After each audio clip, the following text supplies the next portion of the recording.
So welcome everyone to Dead by Daylight story mode. This is an idea I've been playing with for a while. It came from the fact that even before the archives came out, I've always been impressed by Dead by Daylight's lore and the way they use the lore to explain all the gameplay, all the gamey things.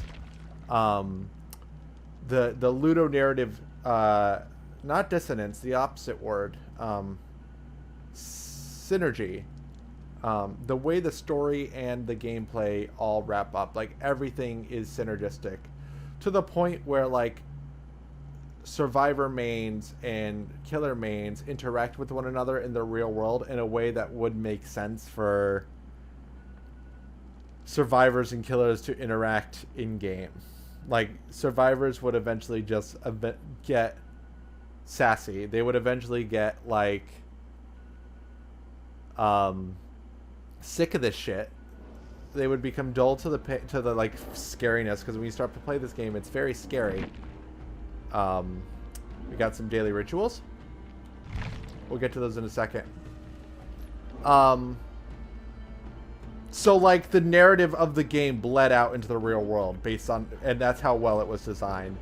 Dead by Daylight like has always had an incredible art design. The music's great. The visuals are cool. It is a buggy as hell game, I will say that.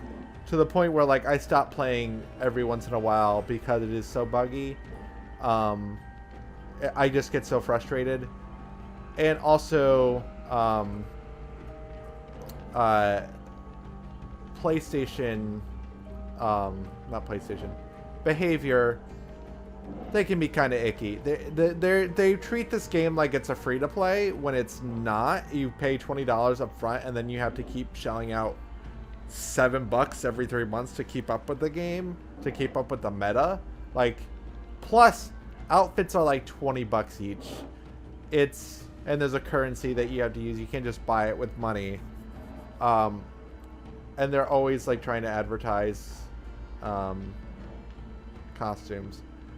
So like there's not really a problem with that, but I mean there's things that you can get into with that, like looking at the corporatism of behavior and how it treats this game as a product and not as an art piece, when there's a lot of artistic achievement that goes into this game. But anyways, about a year ago, they added what I call Dead by Daylight story mode. They added the archives, which is missions that you can do in game that will allow you to unlock bits of story, backstory for the characters, and points and whatnot. So let's start by taking a look at the archives. I want to see what happens when you just go in.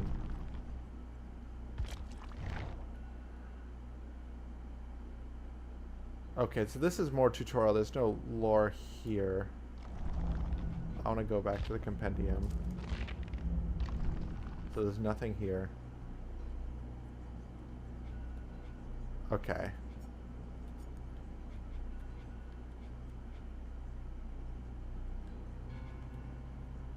Oh, Claudette's first. Oh, why did I think Dwight was first? Okay. So, we're starting with Claudette. Good, because her perks are most important on everybody else.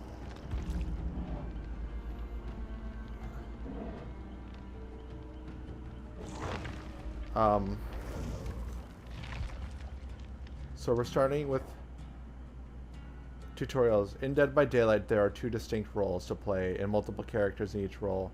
Each killer has their own strengths, weaknesses, and unique powers, whereas survivors initially vary only in their appearance.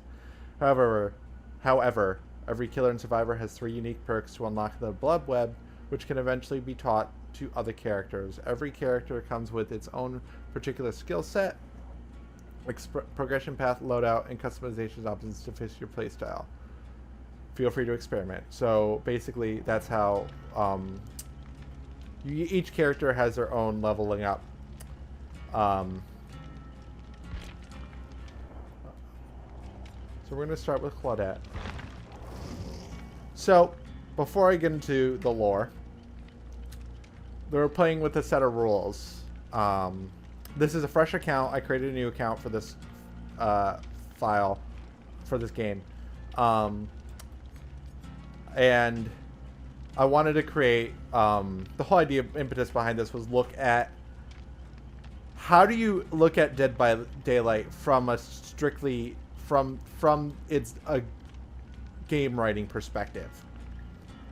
Because it's a multiplayer game, there's a lot of little bits and pieces here and there, and they sort of laid it out once they opened the archives of like, here is, we have our little backstories, but here are ways that you can expand it, and like ways that the gameplay can help to tell the story. I mean, the gameplay is already telling the story, and then it's this endless cycle.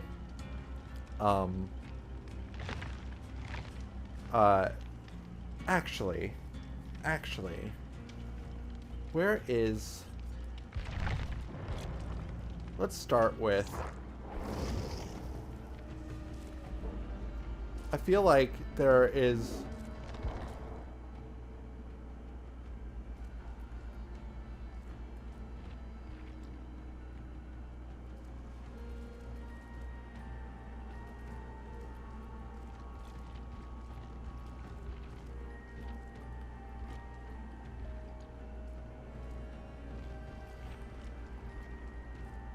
Let's start...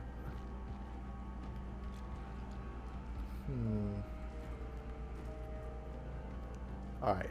We're going to start with tutorials, even though I've already played it, and see what lore bits happened there. So theoretically, we're going to start there. So the idea is, we're going to start with the tutorial, and then we'll get into the rules.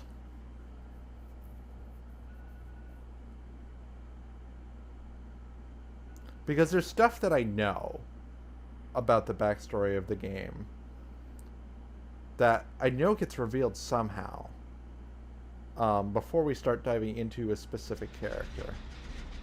Welcome to the Fog. Dead by Daylight is an asymmetric horror game that is played in trials between up to 4 survivors and 1 murderous killer. As a survivor, your main objective is to escape the trial and live another day. Repair the generator. In my explorations, I found that these strange machines were the key to survival. The more light they produced, the closer I became to my freedom. So there's this character named Benedict Baker who serves as his background character, and kind of like in Dark Souls where there's like item descriptions that give you lore, in the loading screens you get bits of lore. And so Benedict Baker is kind of the guy that provides like the backstory to the game. God, this looks so much better than when I first started. Escaping the trial. Notice the objective information at the top of the screen. With the final generator complete, the switch is powered and the gates can be opened. In most matches, there will be a total of 5 generators to complete.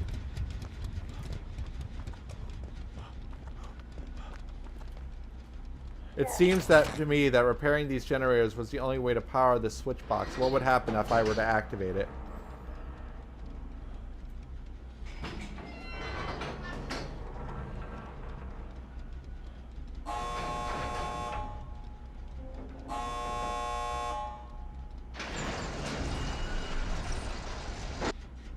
Skill checks. Certain actions may occasionally produce a skill check. Escaping a trial alive requires a combination of teamwork and competence. Failing to time skill checks consistently may make survival more challenging.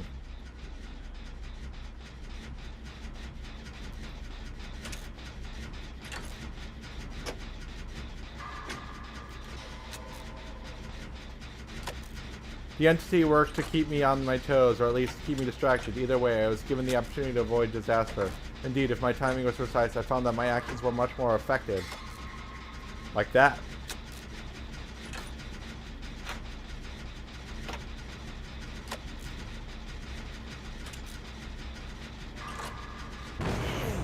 Failing a skill check may stall progress in your current action and notify the killer of your whereabouts. Listen out for an audio prompt that is about to trigger.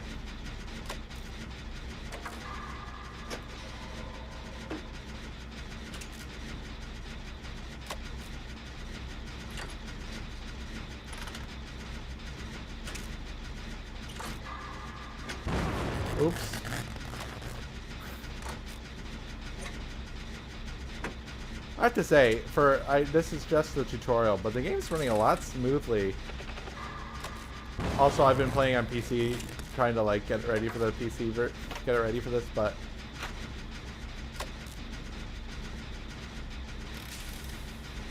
even on console previously, this has been a pretty rough time of it.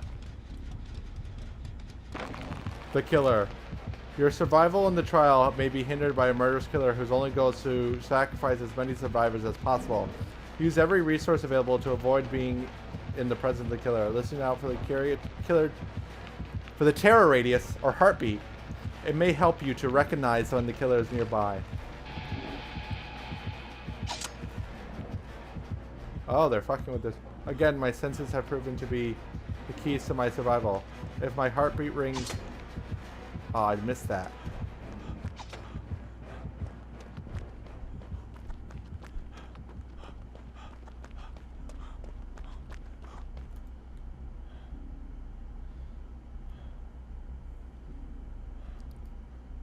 Stealth is usually the best way to keep from alerting the killer to your presence. Crouch down and move quietly to stay hidden from the killer.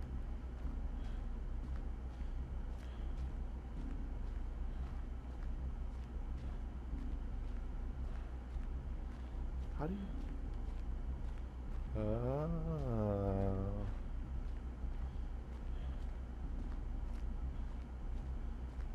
Huh? What? Oh, there's a window right there. Running through the environment will create scratch marks and may alarm wildlife, alerting your killer to your presence. To your location.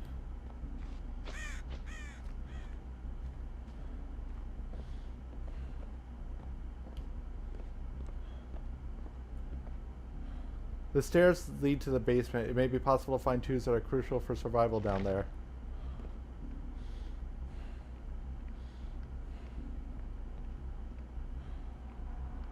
I forgot this guy. Hide from the killers. Unfortunately, the basement is also a highly dangerous place for a survivor to be caught. Find a place to hide.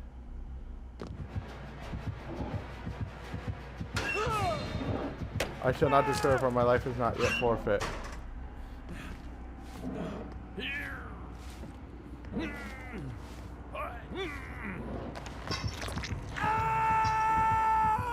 If you are hooked by the killer, your options are limited. You can risk escaping the hook yourself. However, each failed attempt will reduce your health and speed up the sacrificial process. I attempted to escape many a time, and much to my own folly. It was a fool's quest that resulted in more pain than it was often worth.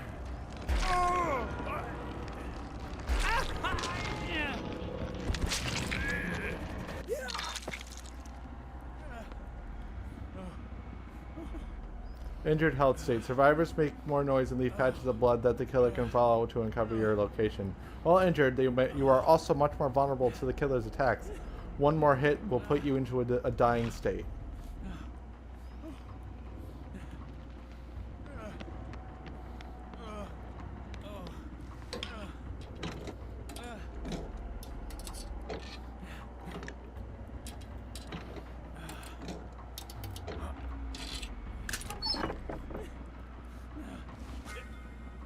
These tools, but poor replicas, shall suffice. I have taken every advantage I could take to survive in this forsaken nightmare.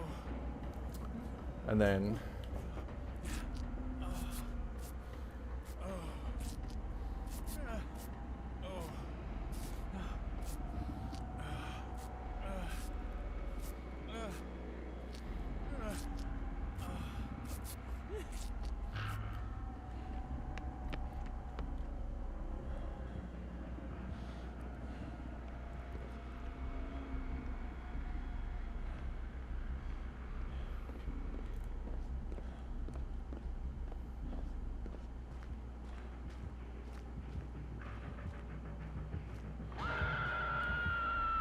Another survivor has been caught and hooked. Rescue the survivor while the killer is away.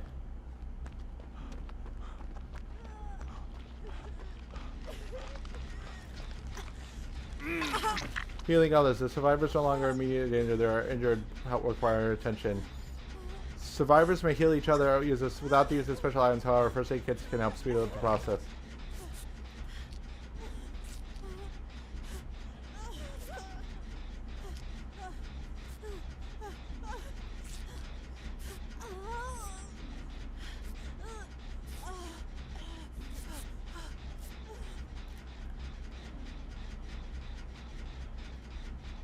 Teamwork. As a survivor, teamwork is crucial to your success in a trial.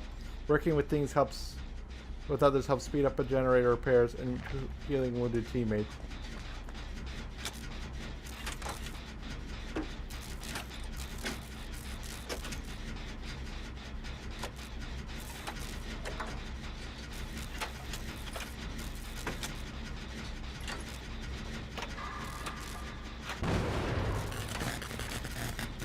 I don't know.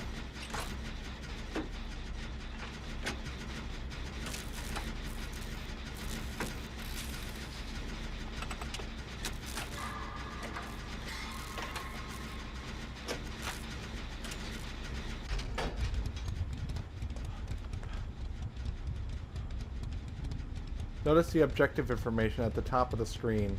With the final generator complete, your switch is powered and the exit gate can be opened. In most matches, there will be a total of 5 generators to complete.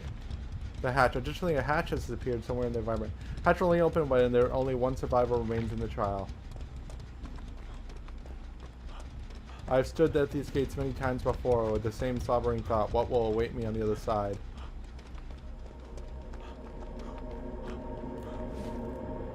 On unknown sign V, one more occasion I encountered an alternative to escape. Congratulations, you've completed the tutorial level. Let's go ahead and do the killer tutorial just to wrap things up. Okay, let's do some killer tutorial.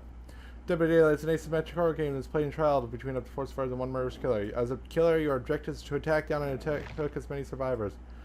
Killers may injure down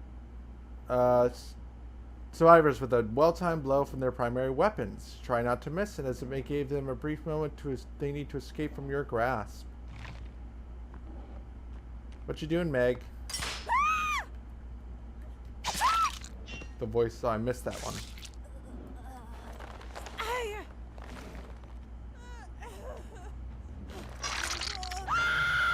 When a survivor has been stuck on the hook for an extended period of time, the entity will be summoned forth, forcing them to struggle for their life. What is the entity?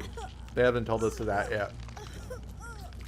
Hooking your survivor twice will force them into struggle state immediately, or sacrifice them if they have already been in a struggle state. Survivors that die in the hook are sacrificed to the entity and are eliminated from the trial.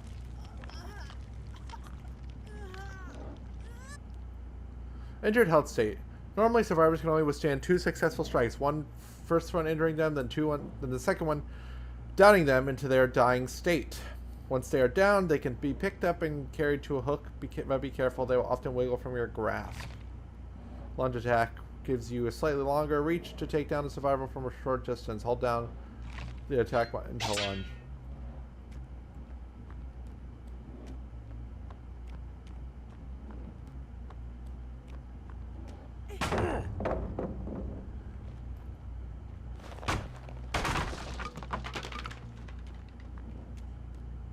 She's looping me.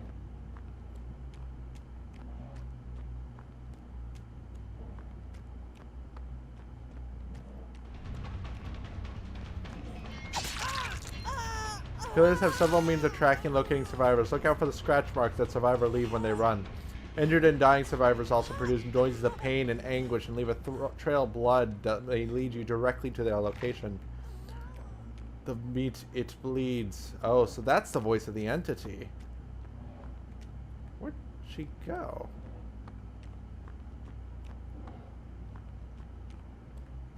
Oh, is she still running? Got it. I'm dumb.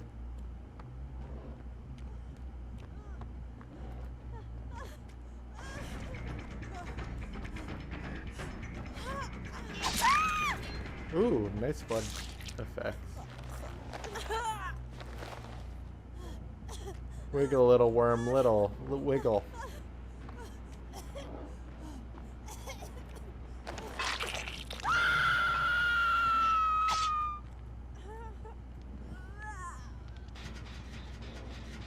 Damaging generators. The survivor's main objective is to complete repairs on generators, open and exit gate, and escape. As a killer, you can slow down survivor progress by kicking partially repaired generators. This action is slowly but continuously regresses the progress that survivors have made in repairing the generators.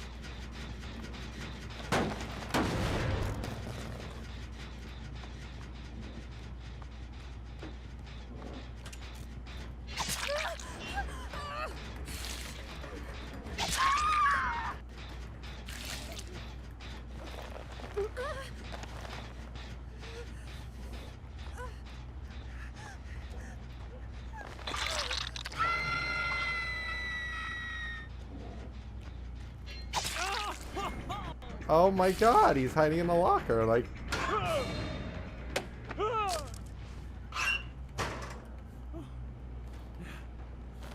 The entity is pleased. Kill more meat. Notice that the objective information at the top of the screen. When the final generator complete, the switch is powered and the exit gate can be opened. In most matches, there will be a total of 5 generators complete. Stop the survivors before they can escape.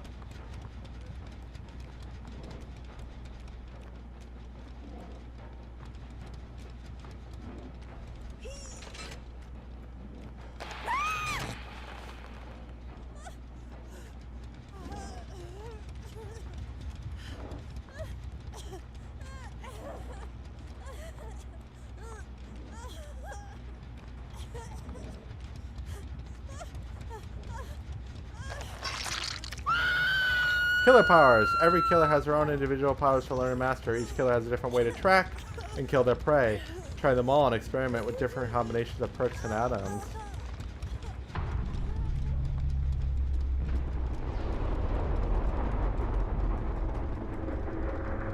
Complete the tutorial level. Alright, so that's the tutorial. Got a little bits of lore. I'm trying to figure out where... For sure some of what we unlock will do some of that. But basically, what is sort of known is that... Hold on, let me just Google. Maybe we can look at it together. So somewhere in here, there's lore for Benedict Baker's journal. We'll find that somewhere. In the meantime, we're going to start actually playing the game.